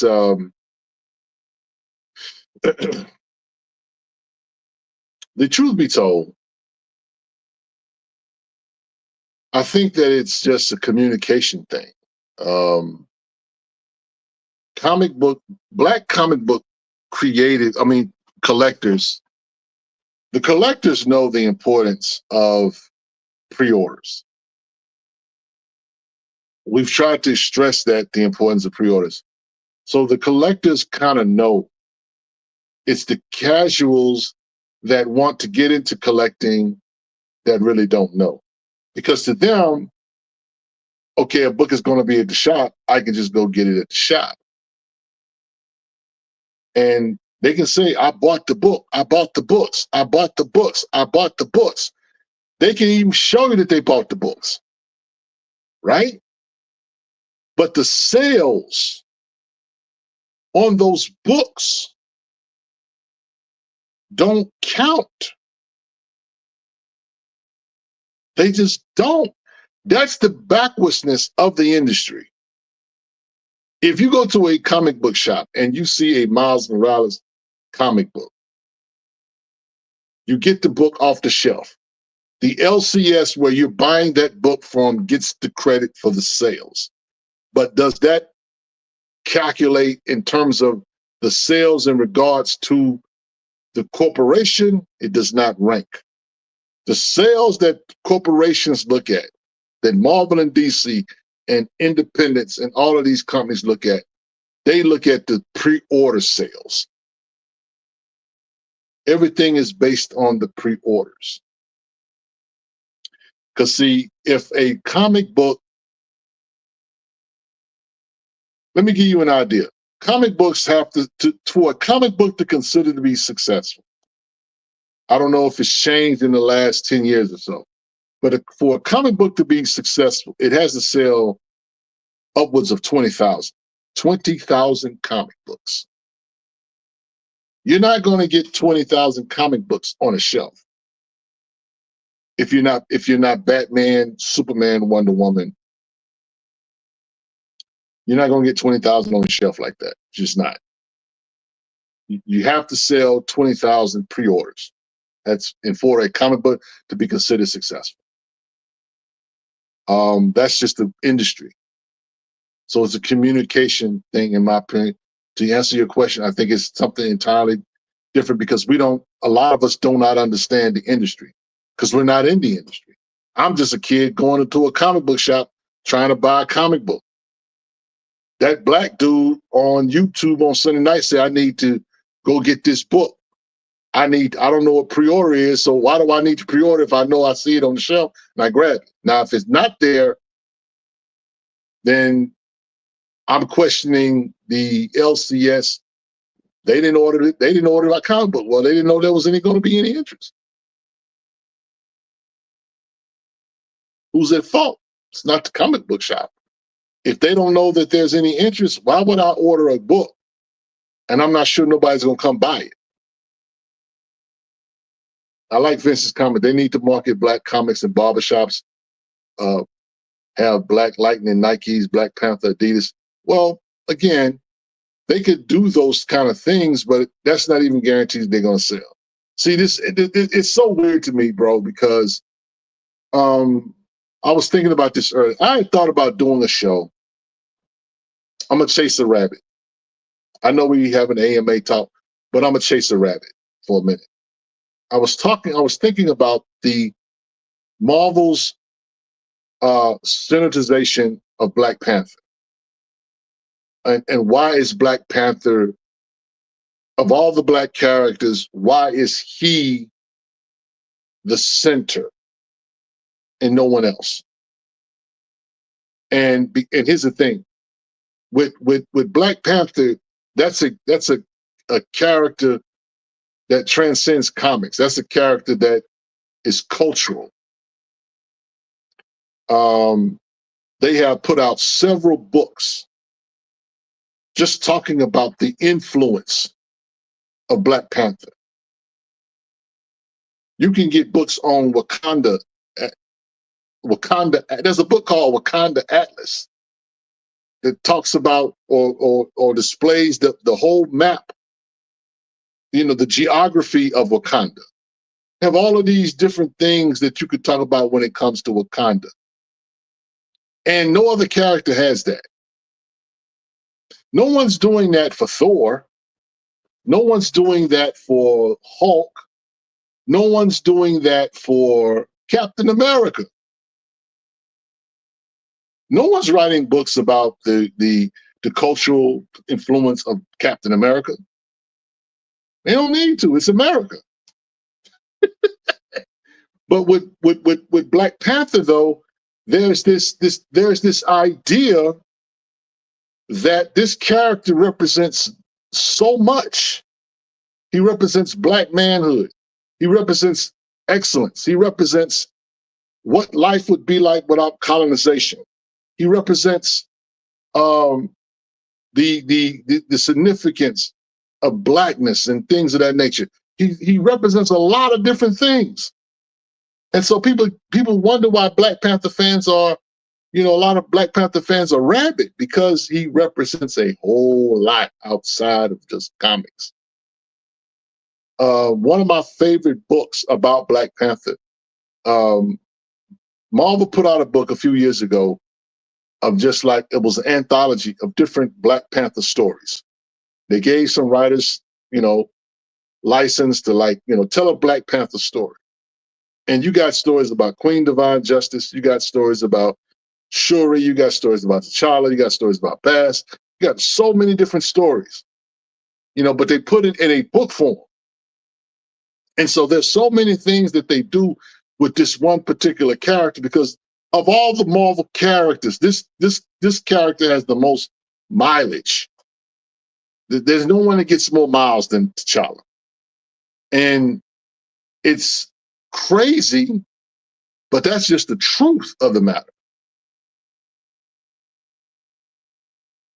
William says, how come you don't interview Eric July of the Rippaverse?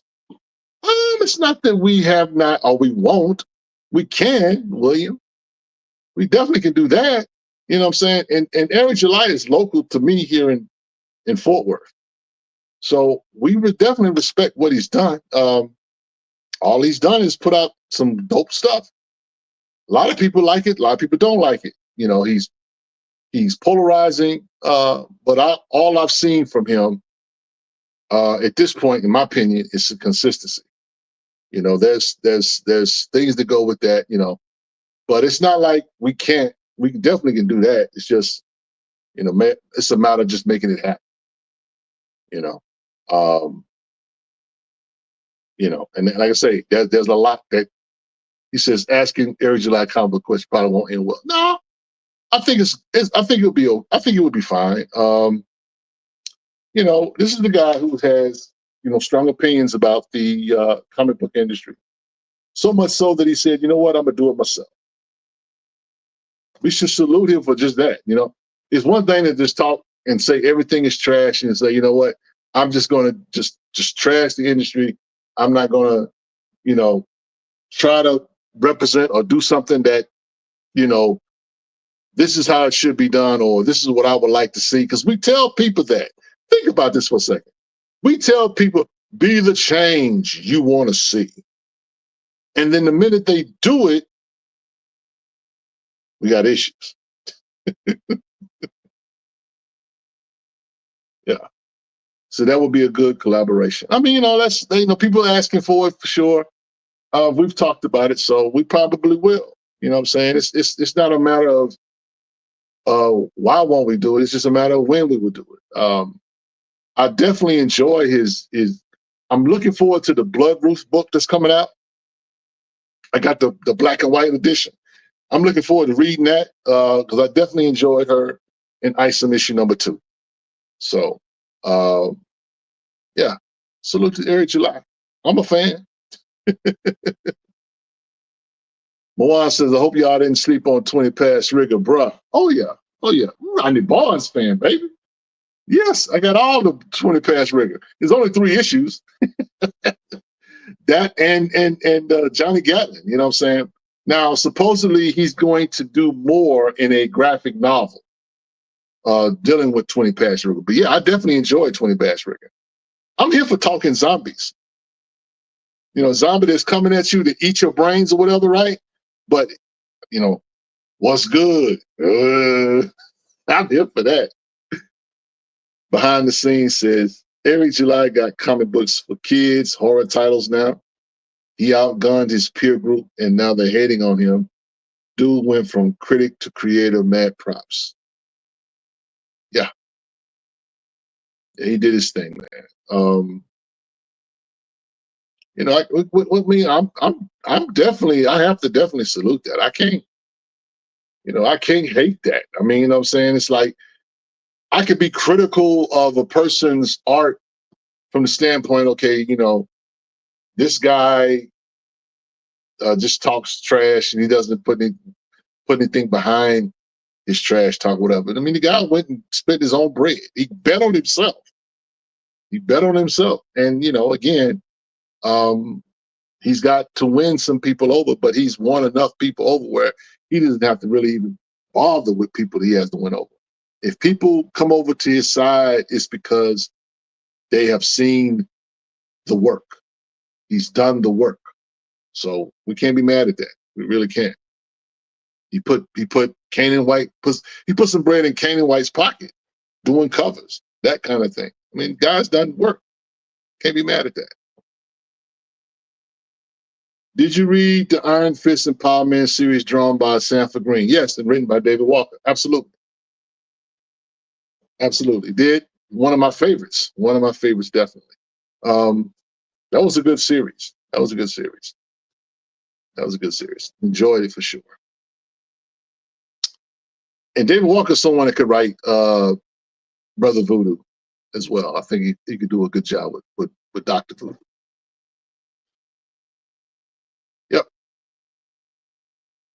Yep.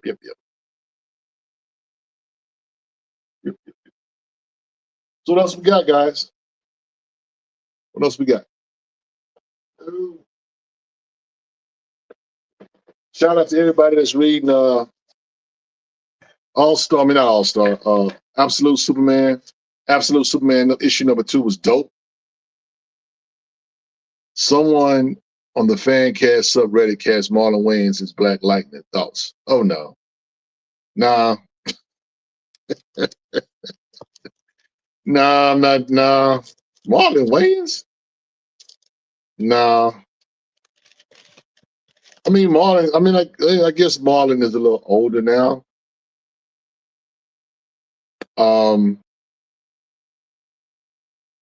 I can't see Marlon Wayans though. That's just me though. Do you think Senor Magnifico could be fleshed out? Street magic is an interesting concept. Possibly. Anything can be when you have the right tools and you have the right story and you have the right perspective, anything can be made amazing or fleshed out or whatever. It's just a matter of time. And that's the thing about that's part of the art of storytelling, is being able to tell stories and flush out characters and get people. Because at the end of the day, a writer's job is to get you to care about their characters. Some people think that the way you get to care about, get a person to care about the character has to be fleshed out. I'm not on that side of the fence. My thing is just say or do some stuff with that character that makes me inquisitive of that character. If nothing else, if a character's a villain, let me kind of like wonder, why is this villain? Why is he acting? What is his motive? He can be fleshed out, or I can just use my imagination. That's the one thing too. I want us as readers to really I want us to exercise our imagination more, so the writers don't have to do all the work. I think that makes for for better discussions. If the writer just gives you everything, or whatever, or give you, I'll say it like this. A writer can give you everything, but I don't want that writer to give you everything the way you want it.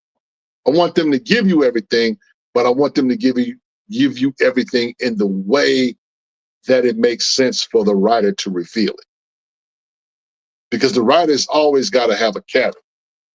It's got to dangle a carrot in front of you, no matter what the character is. So yeah. Will I be watching Nosferatu? Oh yeah, definitely gonna watch Nosferatu. Definitely. Juan said, "What's the story on Vulcan?" You talking about Black Vulcan? Moana, are you pranking me today, bro? Did you watch the final season of Superman and Lois? No, I did not. I liked the first season of Superman and Lois. First couple seasons.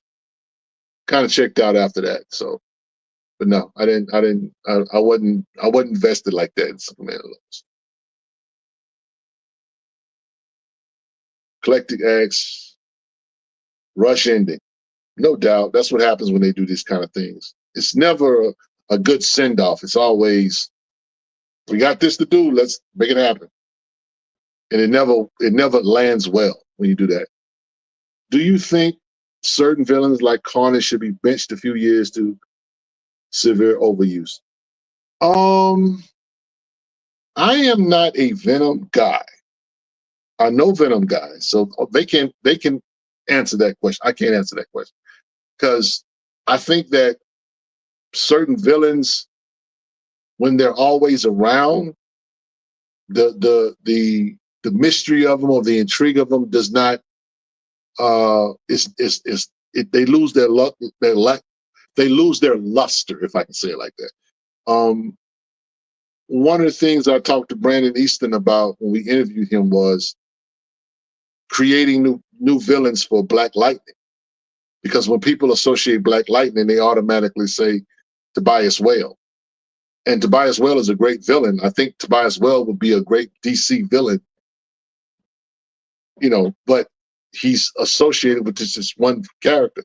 And so he always pops up and it's like, that's cool, but let's get some new energy or some new characters to kind of be around to challenge the because you're reaching, villains drive story. And so because villains drive story, you know what I'm saying, you want to see what's the motivation for the villain to do what they do. You want the hero to save the day, right? But you really want to understand the villain's position. Because it's not that everybody likes the bad guy, but when a person is a bad guy or whatever, that person generally does not always, but that person generally doesn't start off as a bad person. Characters like the Joker, are different. That guy came here bad. It'd never be good. Charles Stewart says, now William says, well, sorry, I don't want to skip the book. Rich, you ever sort comments by cover, date, CLZ, and view what titles you weren't really into 15 years? No. And the reason why I say I don't, Styles, is because oftentimes when I go in my books, my long boxes or my short boxes, and I'm looking through stuff and I'm remembering what I read, and there have been books that I've been like, man, I read this and I didn't like it. I stick it in the bag and board, and I'll never look at it again. If I happen to be going through my short box or whatever and trying to find something that's close to what, or it just happens to be that same box. But as far as that, bringing it up in CLZ and that kind of thing, no, I don't, because a lot of people, if you got a big collection, you're going to always have books that one, they're not worth anything. Two, they were terrible.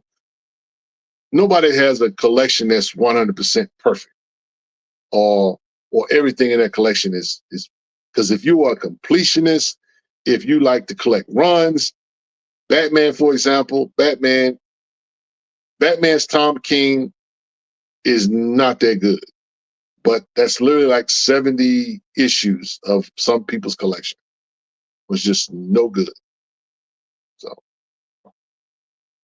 William Jabez says the Penguin has been good. Oh yeah, the Penguin was very, very good. We talked about it here on the channel. It was dope. Charles says, yo, Rich, if DC and Marvel had a crossover with all their black superheroes, I'm there for it already, that had lightning powers, meaning Static, Storm, Black Lightning, Miles, would you be down for that? Oh, for sure. Oh, for sure. And I would call it Shock of the Hour. I would call it the Shock of the Hour. I would be down for that. I would be down for that for sure. Tell a dope story, you know what I'm saying? I mean, I would be here for that. And it's weird too, because DC and Marvel just put out their DC Marvel crossover omnibus. Would they do that with their black characters? That would be dope. That definitely would be dope. I don't know any crossover Marvel and DC books with black characters. I don't know of any.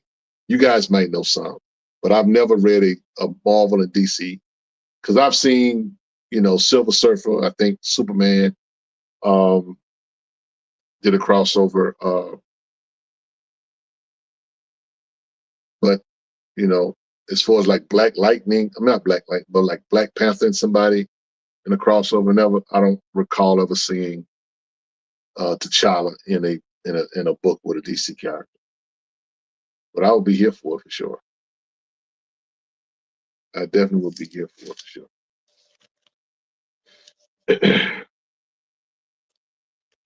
Yep, I would definitely be here for it for sure.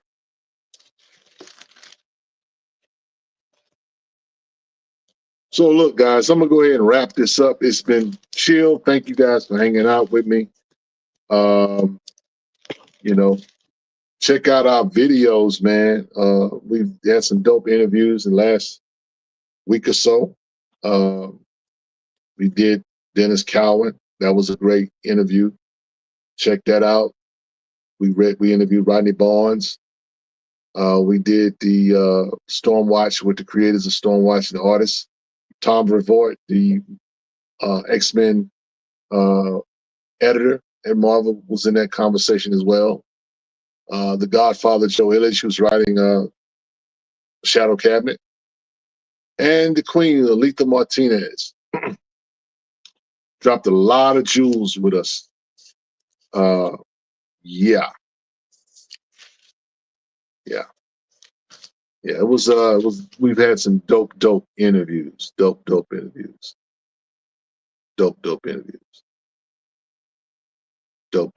So anyway, does anyone remember Rodney Barnes' podcast? Yeah, it's called Run Fool. It just, matter of fact, I think it just won an award. So, wow, about to catch up. Yep. Charles Stewart said that, that Tom Brevoort interview was great. Really appreciate the maturity and also the honesty that came from both sides, the questions and answers. Yep. Yeah, it was a good time for sure. It was definitely a good time for sure. So look, with that said, guys, continue to like our videos, subscribe, tell a friend, go on Instagram, shout us out, let us know. This is what we do. We promote, review, celebrate Black comic book characters, creators, books, etc. Support your favorite comic book series by pre-ordering by final cutoff date. Subscribe and get a pull list. You want these books to be around? We have to make the investment. It's that simple. I know that we don't have that issue when it comes to independence or whatever, but if you're going to, do business with Marvel and DC, particularly, and with Dark Horse, IDW, Scout Comics, and some of these other bigger independents, you have to pre-order. Everything that's Black owned you don't have to do through pre-order. You can go right to the source. You can go to our website, blackcomiclords.net. Look up the independent comics or independent comics or indie comics, and you can order directly from the various number of comic book companies that are Black owned. So,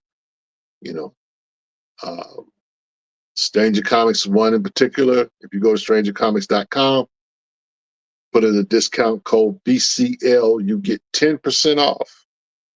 10%. It's not a lot of money, but it's 10% you get to keep in your pocket. Okay? You can get that Black Comic Lords exclusive right there. She Tried. That's a nice homage to the movie Us. So yeah, shout out to Sebastian and all the good folks over there doing their thing. So let me get a benediction. The benediction comes from Proverbs, the 22nd chapter, verse number 1. It simply says this: being respected is more important than having great riches. To be well thought of is better than owning silver and gold. From the stronghold that is Black Comic Lords and Black Superheroes Forever, it's your boy Rich. Until next time, we say peace. We'll see you for Wednesday wrap up, I think. I don't want to speak too soon. But until then, we out. Good night, y'all.